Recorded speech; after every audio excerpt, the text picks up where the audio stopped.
TIFU by owning a golden retriever while being black. Work was rough today, and all I wanted to do afterwards was to sit on the couch and let the TV watch me while eating food not cooked by my own hands. The answer to that? Delivery. Food ordered. I let the dog into the yard to burn some energy and sat camped outside with him while waiting for the delivery. DoorDash, Grubhub, Uber, and everyone other than Jehovah's Witnesses has trouble locating my address, strictly relying on GPS, so it's nothing for me to post up and wait outside for when they are close. Flag them down and go back inside for a contactless drop-off. Pertinent details before shit hits the fan. My neighbor and I share a fence with a doggy door, as our pups are super close, and you can bet each time that if my dog is outside, hers will follow for cross-yard playtime.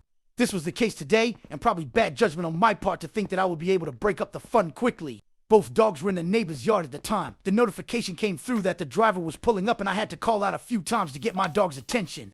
Neighbor thankfully whistled for her dog, and I had to put on the voice for mine to acknowledge. I existed and then took off running from my door while waving to the driver, who by this point was getting out of the car. Pup and I have a game called Runaway, where I will take off yelling runaway, and literally he will chase after me like some human-sized fetch stick.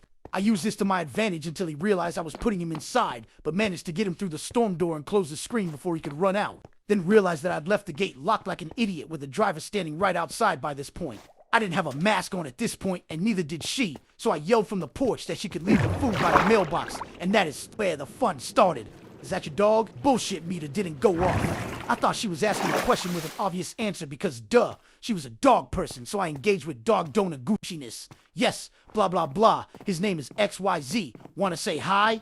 I'll be nice because you brought my food. But she just stood there awkwardly for a moment, put the food down and quickly jumped back into a car. In my mind I was like, okay, weird, but whatever. Snatched the food and went back inside. Went to wash my hands, and from the kitchen window, I could see the full street where she is still parked outside. Thinking, okay, weird. Again, but didn't dwell on it too much, figuring that she was looking at the route to her next location. I went about my business of preparing to destroy my meal. A few minutes later, the dog begins barking manically at the door. I take a glance at the cameras and realize she is still out front, parked directly in front of my mailbox.